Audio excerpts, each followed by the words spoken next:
The following is a sponsored program paid for by First Alliance Credit Union. Welcome to Good Money Moves, featuring Jenna Taubel from First Alliance Credit Union and Andy Brownell. Here's Andy Brownell on Rochester's News Talk, 1340 KROC AM and 96.9 FM. Welcome to Good Money Moves. I'm Andy Brownell with Jenna Taubel, AVP of Marketing with First Alliance Credit Union. Hi, Jenna. Hello, Andy.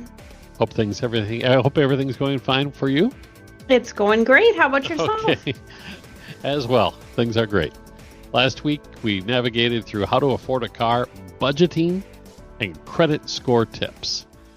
What are we exploring this week for Good Money Moves? Yes. Well, we are in full back to school time. So I don't know about you, but that always makes me think of kids. So we're going to talk about budgeting basics for kids today. It's always a great topic. I think there's so much that everyone can learn about this, and really teaching children about money management at an early age is really crucial for setting them up for financial success later in life. And I think, with increasing costs, it's more and more important than ever that kids start to get involved in the budgeting process and really helping them understand how money works and how they can control the money that they have and where they spend it. So today we're going to talk about how to teach kids budgeting, saving for big ticket items, and how to spend wisely. Awesome. Great topic. Important topic. So I guess where should parents start when it comes to teaching kids about budgeting? Yeah, the first step is really teaching kids how to set financial goals for themselves. It's kind of like giving them that carrot and the stick so that they have something to aim for, and they have something to kind of wrap their brains around why is this important and how does it affect me? So whether they're saving for, a new pair of shoes or the latest gaming console or a scooter, whatever it is, kids really need to learn how to plan for buying some of these bigger ticket items that they inevitably are going to ask for, right? So by helping them really understand the importance of that goal setting process and then helping them break it down into smaller, more achievable steps, you're helping them start to understand the purpose of save, share, spend that we've talked about in previous episodes. So I'm going to break it down in a quick example of what this can actually start to look like when we're talking about goal setting for kids. So if let's say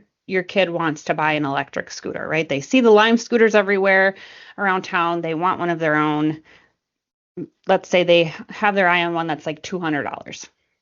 Okay. So that's pretty big for a kid. I mean, this is a fancy scooter they got their eye on.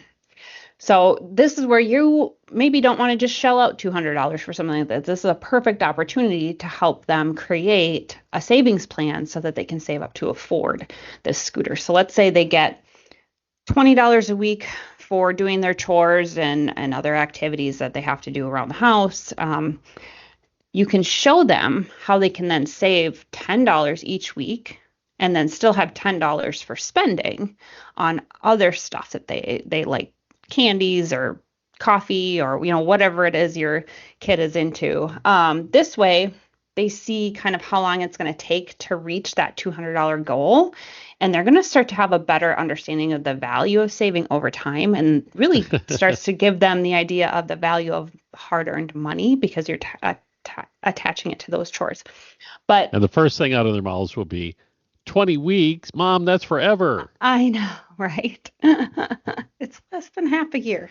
But that's the point, right? Yep. Yeah, that delayed gratification is a key component here. So, and really another kind of opportunity that this presents is because they are having to kind of delay that gratification, you can help them start to understand what it means to be a smart shopper. And now this is going to be a little bit easier concept to get across to, maybe middle school and teenagers versus something like elementary school. But helping them understand when and where they can actually get the best deals for things like this scooter that they want, or the new pair of shoes, or the gaming equipment, right? So this is where you can start to teaching your kids to do some research pricing and even wait for for sales to come up throughout the year, right? For example, if they're saving up for those electronics or expensive shoes, encourage them to plan their purchase around, a major sales event, like let's say Black Friday or Cyber Monday. Those are going to be here before we know it. Those are opportunities to say, hey, let's just take a step back and think about this thing that you really want and how you're going to get it and how you're going to be able to maybe even make some smart financial choices along the way. For instance, if they're buying that scooter during the holiday sale, they might save $50 or more, right? Depending on what it is and where they're getting it from, which they could then put towards something else that they also want. Maybe they can buy a really cool helmet to go with the scooter, which would be highly recommended, right? So these are just all this one want of an electric scooter opens up this world of learning opportunities when it comes to money management. Yeah, win-win situation. I like that. And of course, when it comes right down to it, it's about making thoughtful decisions, right? Exactly. And so that takes us to the next step. How do we get the kids involved in managing their money day to day? Yeah. Teaching about that day-to-day budgeting is just as important as some of the longer term savings that we just talked about. So what I love is to introduce your kids to the concept of a very simple budget. And this budget is one we've talked about many times on this show. But I love it because it doesn't matter what age child you have, as long as they have a basic understanding of what money is and that it can buy things for them, you can use this budget with them. So show them how to divide their money into 3 categories: savings, spending, and sharing. So savings, obviously, for those longer term goals, spending for those more immediate wants and needs, and then sharing is always a good value to instill in your kids, showing Absolutely. them that charitable giving component. So we'll use another example. Let's say they got $50 from grandma for a birthday gift, right? You can guide them into setting aside money of this $50 into these 3 areas. So let's say $20 for their long-term savings goal. Let's use the scooter again for an example. Then they can keep 25, half of it, right, for its short-term spending. They want to go buy, you got to give them that instant gratification with a birthday gift, right? So they can go buy a new game, or maybe they want to go treat themselves and a friend to getting some boba tea down at the tea shop down the street. That's what my daughter would do for sure. She loves that stuff. And then a small $5 into charitable giving, just to say, hey, you've been given something really positive. Let's pay it forward, right? So this method, again, very simple, but it helps them see that budgeting isn't just about like deprivation, which a lot of times budgeting can feel very restrictive when you don't completely understand what it can really do for you. It shows them that budgeting is about making sure that they have enough for the things that matter to them, and then learning how to allocate those resources wisely, both for short-term needs, but also helping them plan and understand those longer-term needs. And while 20 weeks doesn't sound like a long time to us, to a 13-year-old, it's a lifetime. So Sure. these are small steps to helping them become financially successful adults. What I love about it too, though, is if it becomes the norm for them to operate in this manner, by putting that percentage aside for long-term savings, it becomes painless to them. Exactly. Yeah. It just And becomes expectation. Yeah, and then they also get to see the rewards from it by, hey, guess what? It's only been a couple of weeks now. You've got $40 towards your $200 scooter. Yeah, exactly. You're almost 25% there. Yep. Yeah, it becomes manageable and attainable very quickly, believe it or not. And all of a sudden those long-term time periods don't seem so long, which I guess when you think about it is kind of a double-edged sword. Yeah. Childhood slips away too quickly as it is. Now I have to spend it up by saving. Yeah, no kidding. All right. We're talking about budgeting for kids, teaching them how to manage their money, and giving them that lifelong lesson that will pay big dividends later on. That's for sure. It's obviously the building blocks for good money moves. And Jenna Taubel is here with First Alliance Credit Union. I'm Andy Brownell, and we'll continue in just a moment on News Talk 1340, KROC AM, and 96.9 FM. Good Money Moves continues in moments with Andy Brownell and Jenna Taubel from First Alliance Credit Union. This is News Talk 1340, KROC AM, and 96.9 FM. We're talking good money moves with Andy Brownell and Jenna Taubel from First Alliance Credit Union on Rochester's News Talk 1340 KROC AM and 96.9 FM. This is Good Money Moves. I'm Andy Brownell, Jenna Taubel with First Alliance Credit Union, of course. And the topic today is teaching the kids some budgeting skills and money management skills. Mm-hmm. Kind of timely with everybody back at school. Good. If you haven't already done it, it's a perfect time to start, right, Jenna? Yeah, there's never a bad time to start. And we've talked about the real basics of it.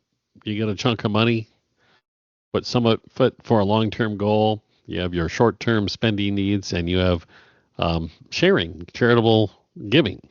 Mm-hmm. So when they get a little bit older, let's say teenagers,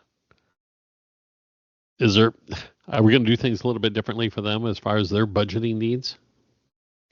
Yeah, so that's a great question. For teens, financial education really comes down to it, kind of expanding their financial responsibilities a little bit. And this is because in the teen years, they might be earning money from like part-time jobs, or they just generally have more expensive tastes. Like they want that cell phone, they want to be able to drive that car, and all of those things that come along with like becoming a teenager.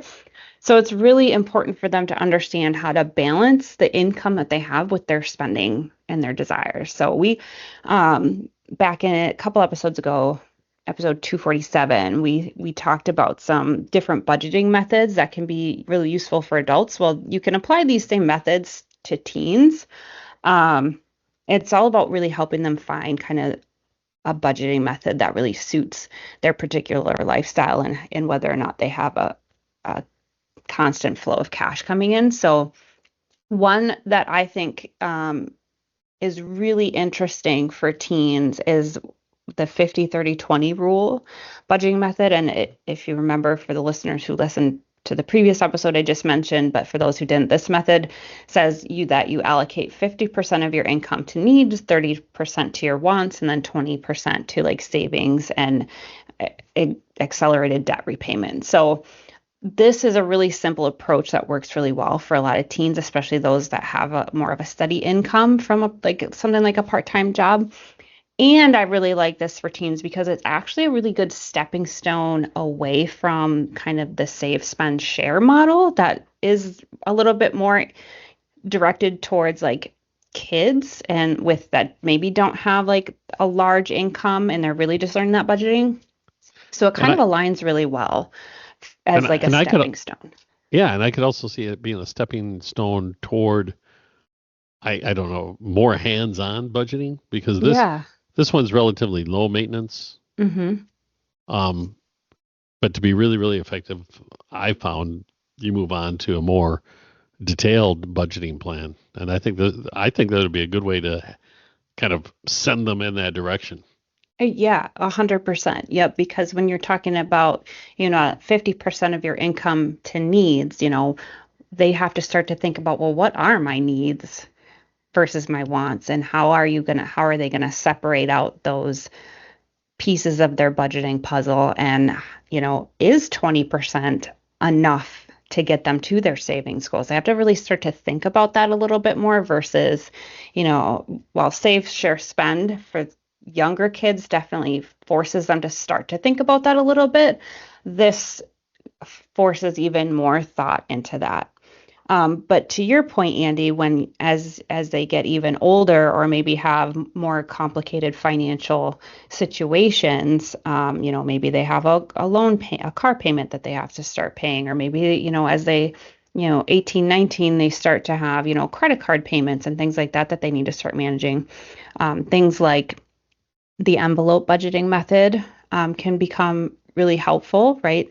This is also known as like cash stuffing, and this just involves putting money into envelopes, whether physical envelopes or digital envelopes of some kind, for specific categories like food, entertainment, savings, and once the money in that particular envelope runs out, that's it. There's no more spending in that category.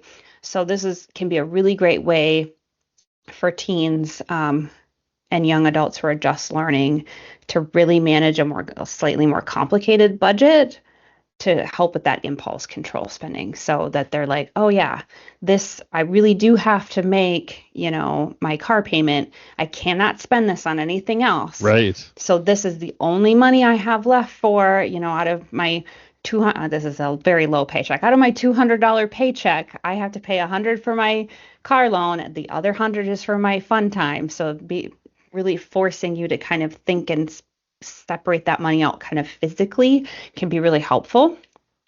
But the other method that I really like to talk about when it comes to teens kind of learning to budget, and as they start to get a little bit more complex financial life as they get older, is that zero-based budgeting method. And this method assigns every dollar a job, right? So it ensures that income minus expenses always equals zero.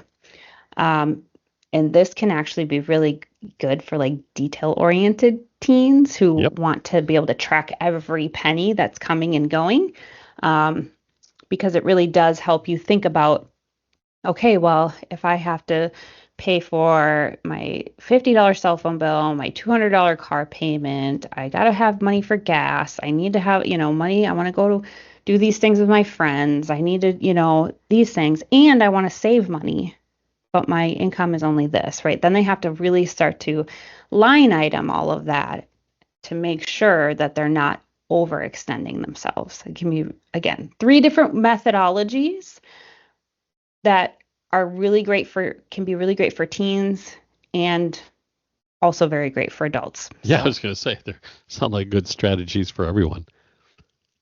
But more specifically with kids, are there other strategies that parents can use to, reinforce the lessons from budgeting? Yeah, so I think this kind of goes back a little bit to what I started talking about in the show, and that is really just using those real life examples, those real life moments to teach these budgeting skills, these financial management skills. So, for instance, like if you are planning a family vacation or a family outing, like involve your kids in the planning, help them understand the cost to do these things, and let them kind of help you through that decision process. Give them a portion of the budget to manage, like snacks or souvenirs, and let them make decisions with within that limit.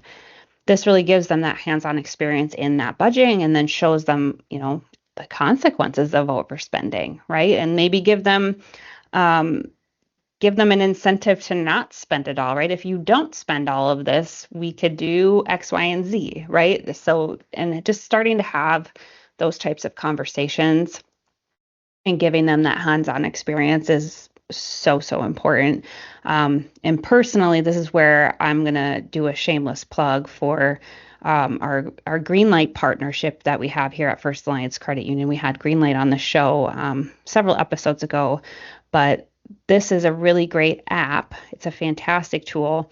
It gives kids their own debit card, and then there's a app that both the parents can download and the kids can download a version of it that helps them manage money together, but it's actually designed around the concept of that save, share, spend, and teaching that financial literacy along the way.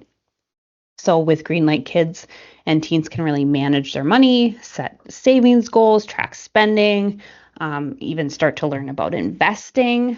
Plus, parents get to supervise and guide them along the way, which I think is really the key component. It opens up those doors to have those conversations. And again, First Alliance members get complimentary access to Greenlight when you connect your First Alliance checking or debit card account to your Greenlight account. So, but I just kind of want to talk through, a quick example of what this could look like. So let's say the Johnson family has 2 kids, a 14-year-old and a 10-year-old, and this family uses Greenlight to really help teach about money management. So each month, the kids get a set amount of money into their Greenlight accounts for doing the chores that they're responsible for. And then the kids are then responsible for managing the money that they are allowed to spend. There's a portion that's put into savings automatically. And the parents can even set parameters around what they can spend money on, whether it's new clothes for school, or maybe they want to make sure the kids go buy their school supplies. Maybe they're a little bit older. The nice thing about that then is that you can track that spending. You can track savings towards some of the goals that they might have. So the app really includes a lot of educational resources. When we talk about financial literacy, it's like interactive videos and quizzes, which the kids can then learn about money management. And this approach not only teaches them those really valuable lessons, but it also reduces the financial pressure that parents have to feel when it comes to teaching this stuff. Because sometimes this happens a lot. Parents were never taught this stuff, and so they don't feel confident teaching their kids. So that's where having access to this app through the credit union can really be beneficial to parents who want that extra help in setting their kids up for financial success, but aren't quite sure how to get there or how to have some of those conversations, because it's just built right in there, and it can help through that hands-on learning, through managing that money themselves, some of those videos and quizzes like I talked about, but then it just opens up those really great conversations between kids and parents when it comes to money. I sure wish that app was around when my kids were that age. It would have been, so nice to have. Yes. My right. daughter loves it. We do need to take a break. We will continue with Good Money Moves in just a moment here at News Talk 1340, KROC AM and 96.9 FM.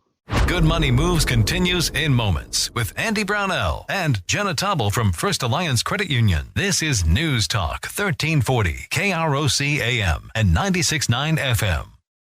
We're talking Good Money Moves with Andy Brownell and Jenna Taubel from First Alliance Credit Union on Rochester's News Talk 1340 KROC AM and 96.9 FM. Welcome back. Good Money Moves. The topic today, budgeting with kids, teaching them how to handle their finances at a younger age to pay off when they're a bit older.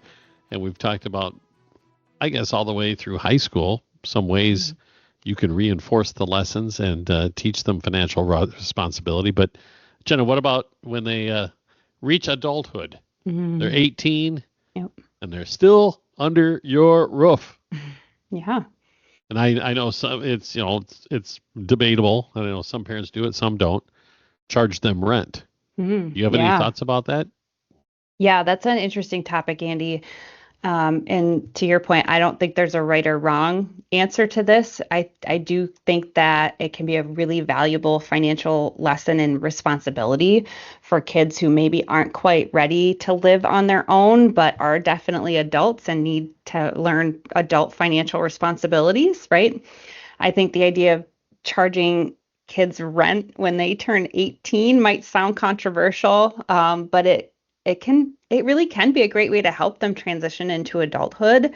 But I wouldn't charge them thousands of dollars, obviously, right? Maybe start small, maybe $200 a month, if they have a job that they work on a regular basis. And really the idea behind this isn't to just pull money from your kids, right? There's a few important lessons that kind of come along with this.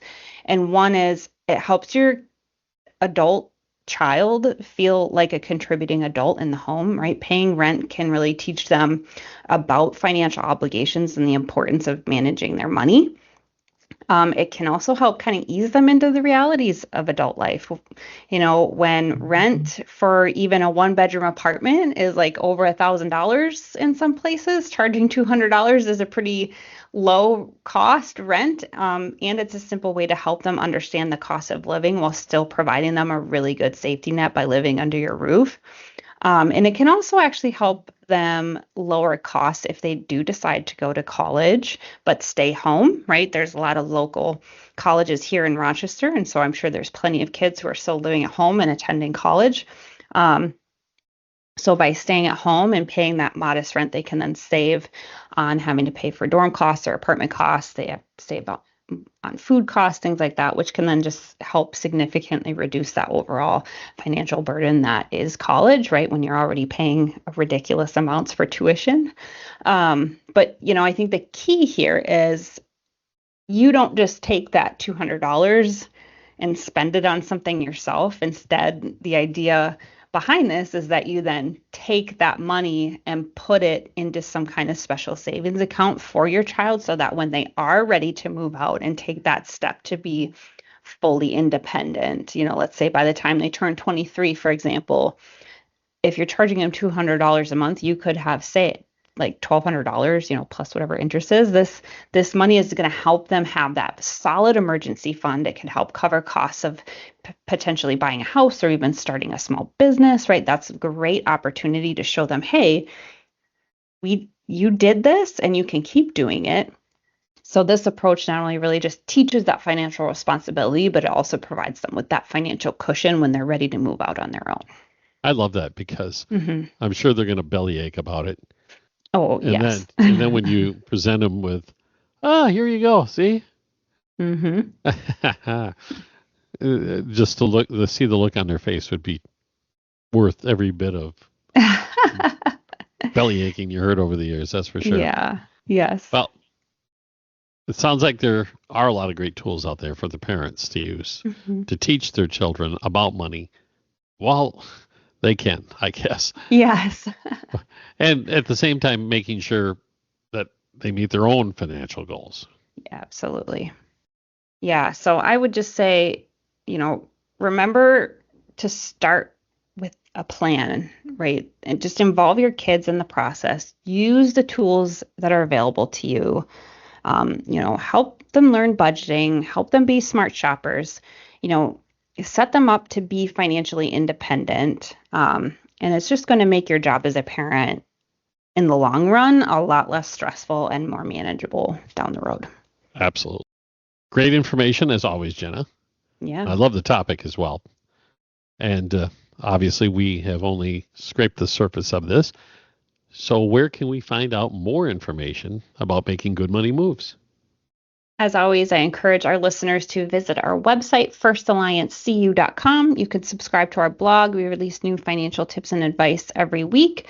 You can listen to past episodes of this show at firstalliancecu.com/podcast or on krocnews.com. You can also subscribe to Good Money Moves on Apple Podcasts, YouTube Music, and Spotify. As always, I encourage you to reach out to our team at First Alliance Credit Union. We are here to help you start making good money moves today. That is First Alliance Credit Union, federally insured by NCUA and an equal housing lender. Jenna, thank you so much, and I look forward to another episode next week. Absolutely. It's Good Money Moves right here on News Talk 1340, KROC AM and 96.9 FM.